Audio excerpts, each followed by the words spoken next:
What's happening, my YouTube friends and family? Hope everyone's doing well. So we're gonna, a lot of people are gonna disagree with the title itself, and some people are gonna watch that have never watched before just because they think I'm incorrect.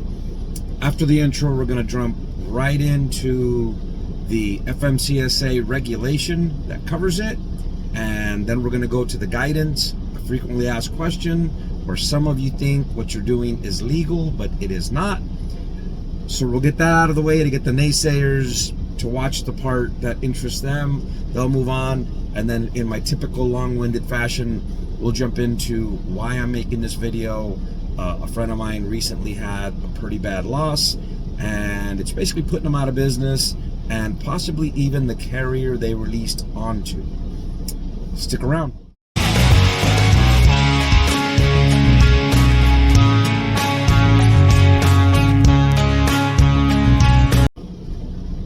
Okay, everyone, so I'm doing this off of memory because I'm making the video with my phone and I don't have like printed documents in front of me.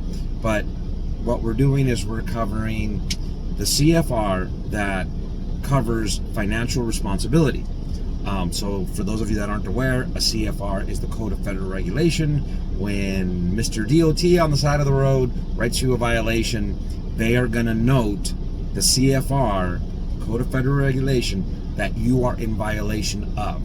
Now, most states have duplicate codes. A state cop writes you a violation for a state violation, and the FMCSA, when they decide they're going to put you out of service, they cite the same violation. So they all parallel each other. A lot of people think that when you get stopped by a state cop that they're writing you a federal violation. It's really gray area there. Basically, the federal regulation can only be enforced by FMCSA. It's funky, and I do have like a screenshot of that for those that don't believe that part.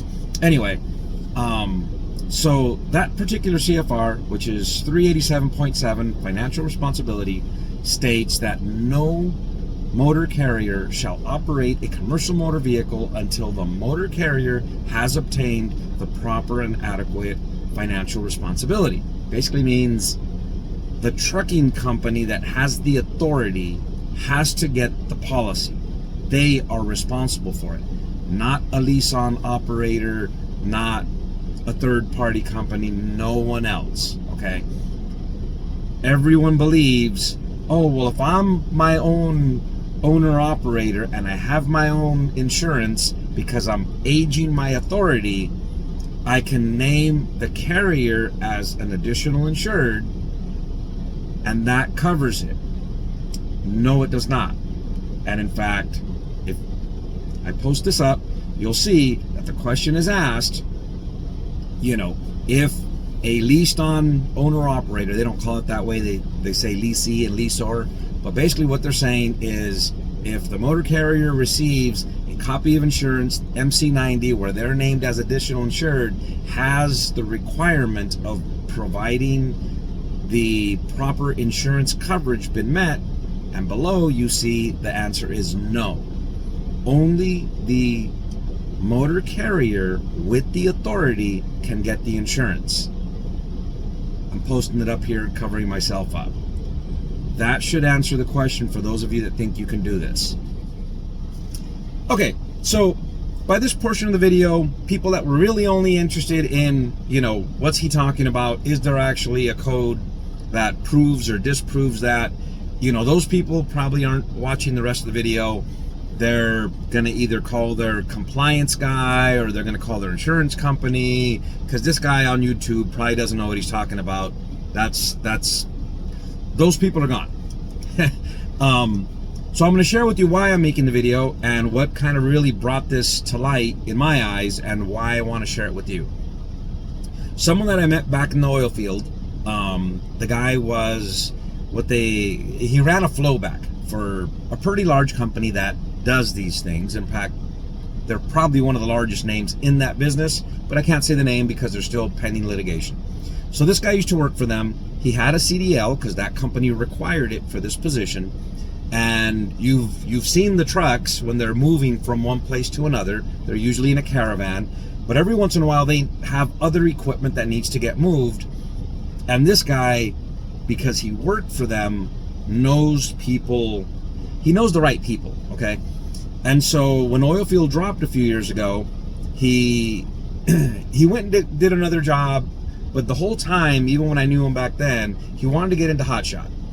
So instead of running his own authority, what he did was, like a lot of you are doing, you know, he started trying to age his authority while running under someone else's. So he goes to a carrier that's based out of Texas, and he tells them, look, I have contacts at the big guys, and I can get us these types of loads. I'd like to lease on with you, which means you're going to get on board with them. There's no broker. I know the guy. And this guy will call the right people and say, I want you to give them work. And we will get work, but you're not going to charge me a big fee to lease on with you. This is what I'm doing. I'm trying to build my own. And so they agreed to letting him run his own insurance, naming the carrier as an additional insured on the certificate, and they went out and got some of this work. Everything seemed like a good agreement.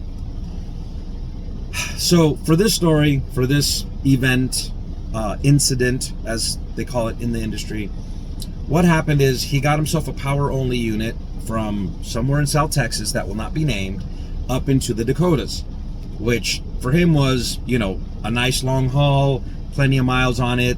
You know, according to him, it was well paid, even when you include deadheading back. Now, when I say deadheading, it's just a pickup truck. There's no trailer involved, so it's fuel efficient, low wear and tear. He thought these runs were great.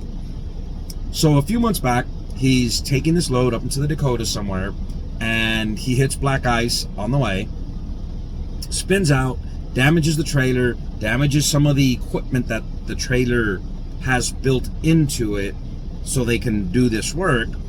And, you know, he's on the side of the road, basically stuck, right?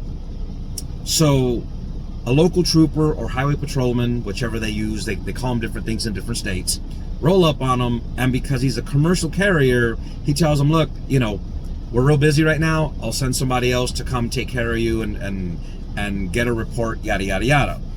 Well, that was a regular trooper, and what he did was he called a DOT officer, or commercial vehicle enforcement officer.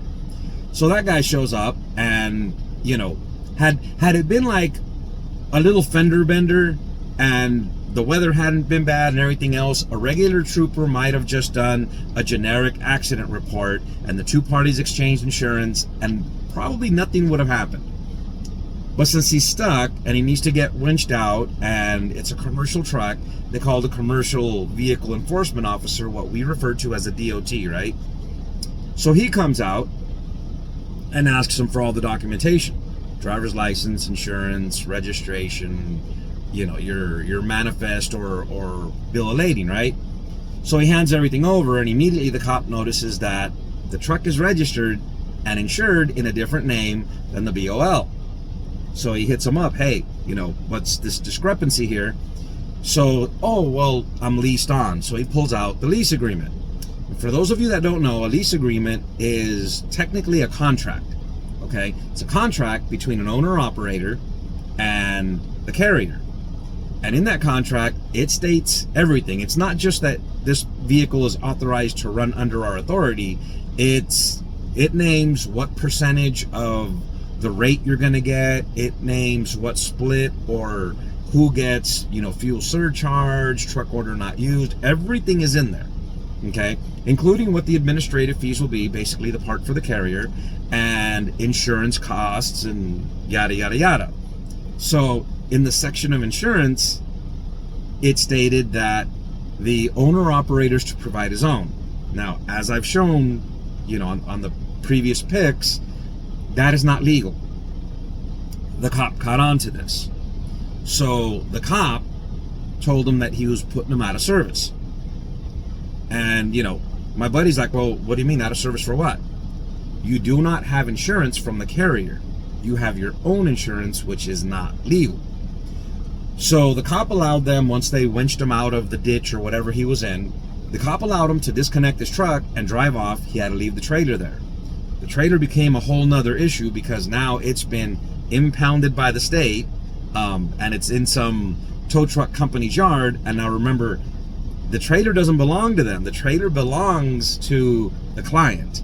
So their first issue with liability is they now have to inform the client that their trailer is damaged and it's impounded basically, and they can't get it out. The next thing the DOT officer did was he contacted the carrier and informed them that he was issuing a cease and desist. They were basically being told, you cannot operate as a motor carrier because you are operating vehicles without first providing proof of insurance or meeting the minimum requirement. Now, some of you are going to say, well, wait a minute, but they're registered with the FMCSA and they sent the certificate. This is true, but they are operating vehicles under their authority that are not.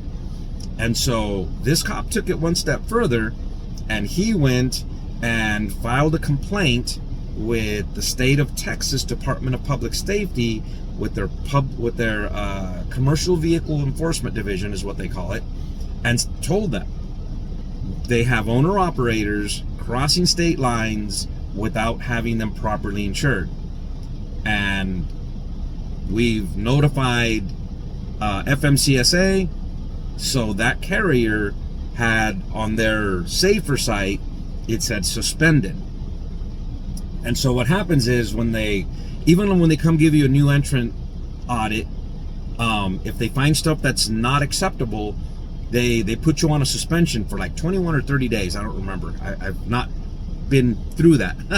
And so that suspension is then pending them to come back and do a follow-up and make sure that you are now compliant, and then they will remove that and make you active again.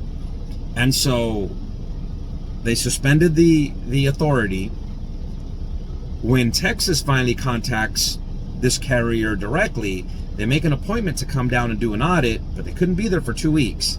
So as of that accident date, for 2 weeks, this company could not factor invoices because your factoring company is aware when you get suspended. They literally have people that do nothing but check the status of the carrier. You get a tax lien filed against you, they cut you off.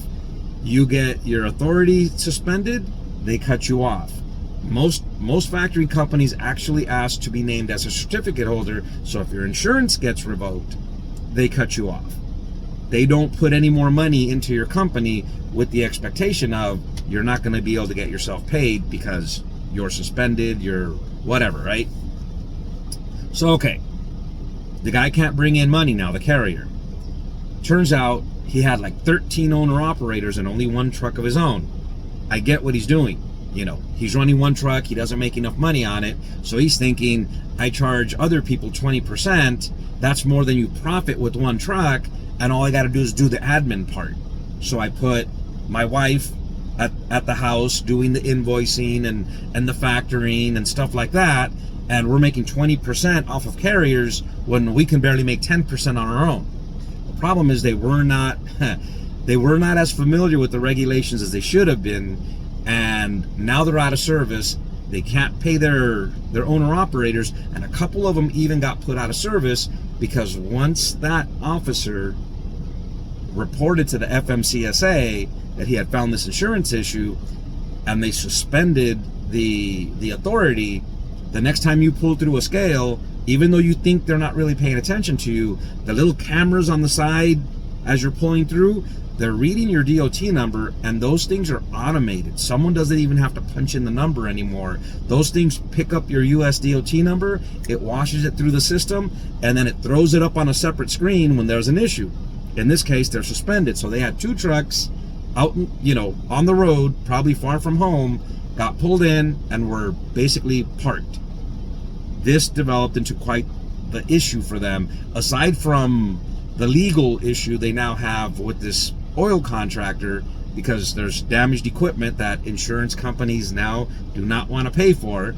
And some of you are thinking, well, Miguel, when you get cargo insurance, as long as the cargo insurance is in the name of the carrier,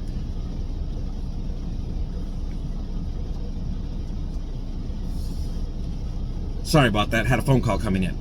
A lot of people think as long as the cargo insurance is in the name of the carrier, everything's fine. The problem here is the cargo was the trailer itself. And what you need when you're moving a trailer with cargo is you need trailer interchange. And so trailer interchange was covered by the carrier, but the insurance company that was actually insuring the vehicle at the time did not have it. And so now there's a fight over this expensive piece of equipment, who's going to pay for it. And the insurance company that my buddy had on his pickup truck is not agreeing to pay for anything yet. They're waiting. They're telling them that it's pending investigation. So my buddy's truck's wrecked, and he can either pay for it out of pocket and hopes he gets reimbursed, or he's not going to get, reimbursed, and it's all out of pocket. There's still the issue of the trailer. So I don't know who that's going to hit. Should be the carrier, because they're the one that contracted it. But that carrier may also have their insurance get canceled, because all of a sudden, when an insurance company sends that form to the FMCSA stating that you're insured, they're agreeing to cover all of the vehicles under that MC number, regardless if you've listed them on the on your vehicle list. It's kind of jacked up. It puts them in a big liability. Legally, they're required to pay for the damages. And so they're probably going to cancel that carrier. Now, as a carrier trying to get new insurance, it's one of the things they ask you, have you ever been canceled before? So they check and see what your losses have been, and they also check and see if you've been canceled and why. Payment issues, okay, they get that trucking industry slow and everybody's struggling to make payments. They'll accept that. But they find out that you're running trucks under your authority that are not insured by them, they're going to cancel you. They're going to cancel you because they don't want that liability. The whole purpose of this video, guys, is for you guys not to end up in a mess like that, for you not to open the door to liability, get yourself sued, lose your business, all that kind of stuff. I feel bad for my friend that's in this problem, but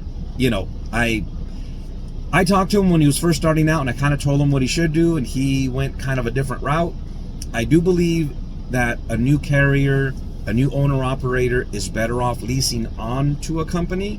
It's beneficial, it's helpful, because when you make a mistake, typically it's kind of on their dime, and it's their responsibility to educate you and help you.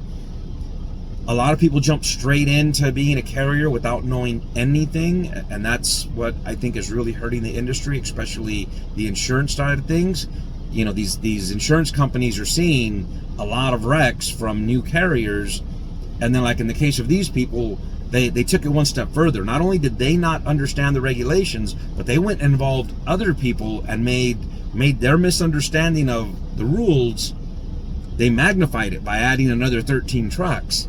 And so I feel for everyone involved, but at the same time, as an industry, we don't need that on the road.